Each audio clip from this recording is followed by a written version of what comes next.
यदि आपको श्री शिवाय नमस्तुभ्यम हर हर महादेव ओम नमः शिवाय श्री शिवाय नमस्तुभ्यम जय महाकाल हर हर महादेव। यदि आपको पहली संतान प्राप्त हो गई है, दूसरी नहीं हो पा रही है, तो दूसरी संतान के लिए आपको ये उपाय निश्चित रूप से करना चाहिए।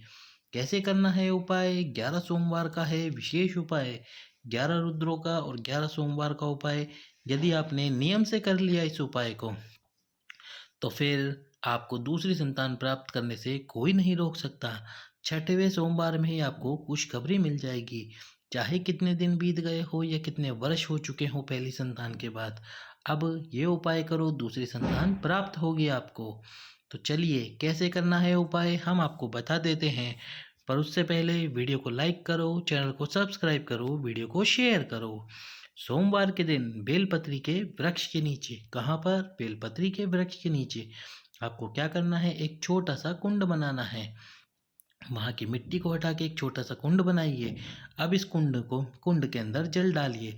जब कुंड में जल डाल दोगे तो कुंड को नाम देना है, और वो होगा भगवान शंकर के पहले रुद्र का नाम, जिनका नाम है कपाली, कपाली रुद्र या कपाली महादेव। इस प्रकार से इस कुंड को नाम दे दीजिए। अब आपको इस कुंड के सम्मुख में खीर रखनी है, और खीर केवल इतनी ही बनानी है कि एक कटोरी में या प्लेट में या पात्र में आ जाए। ज़्यादा खीर नहीं बनानी है।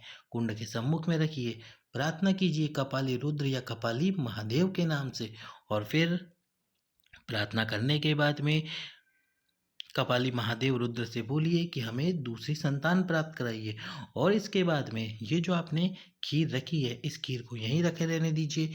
एक दीपक प्रज्वलित कीजिए गोल बात का, और इसमें आपको लगाना है गोल बात, और गोल बात के साथ ही गाय का घी। यदि घी ना हो तो जो आपके पास में घी हो वो लगा दीजिए, वो डाल दीजिए। अब आपको इस कुंड में से क्या करना है, आचमन करना है जल का, यानी जल पीना है। अपने हाथ से कुंड में से जल निकालिए और 3 बार जल पी लीजिए कपाली महादेव के नाम से। यदि यहाँ पर फर्श बनी हुई हो और आप कुंड नहीं बना सकते, तो कोई एक मिट्टी का पात्र रख दीजिए जिसमें आप ये उपाय कर सकते हैं। मिट्टी का एक पात्र रख दीजिए और उसमें जल डालकर उसको कपाली महादेव का नाम दीजिए, और फिर उसमें से जल ले लीजिए। जो भी व्यक्ति उपाय कर रहा है, पति या पत्नी, उसको अपने साथी के लिए, पत्नी कर रही है तो पति के लिए, पति कर रहा है तो पत्नी के लिए जल निकालना है कुंड में से, और फिर उनको वो जल पिला देना है। इसके बाद में आपको इस खीर को उठा लेना है, और रात्रि को जब आप सोएंगे तो रात्रि को सोते समय आपको उस खीर का सेवन करना है, दोनों को आधा आधा, पति और पत्नी को। इस प्रकार से ये उपाय करना है। और इसमें जो दूसरा उपाय है वो इस प्रकार से है। आपको क्या करना है, अपने हाथ पर एक सफ़ेद आंकड़े का पुष्प रखना है। इस पुष्प के ऊपर एक कलश रखना है, और एक कलश रख के इस पुष्प और कलश से भगवान शंकर की आरती उतारनी है। पहले हाथ पे सफ़ेद आंकड़े का पुष्प, पुष्प के ऊपर कलश जल से भरा हुआ, और शिव जी की 11 बार आरती उतारो दक्षिण दिशा से।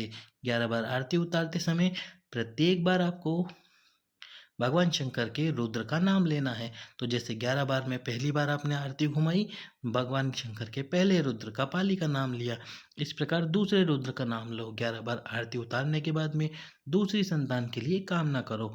और इसके बाद में आपको जो कलश का जल है, उस कलश के जल को, यानी कि कलश को दूसरे हाथ में लो। सबसे पहले जो पुष्प है वो माता अचोक सुंदरी पे समर्पित करो कामना करके, और जो कलश है उससे जल समर्पित कर दो शिव जी पे।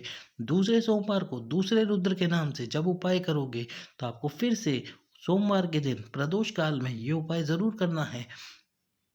भगवान शंकर के शिवलिंग पे से 11 बार आरती उतारनी है कलश से, और इसके साथ ही पुष्प माता अशोक सुंदरी के स्थान पे समर्पित करके कलश का जल शिव जी पे समर्पित कर देना है। छठवें सोमवार में ही आपको आपका उपाय सफल देखने को मिल जाएगा, और आपको वही प्राप्त हो जाएगा। वीडियो को लाइक, चैनल को सब्सक्राइब करें, वीडियो को अधिक से अधिक लोगों के पास शेयर करें। सभी भक्तों को श्री शिवाय नमस्तुभ्यं।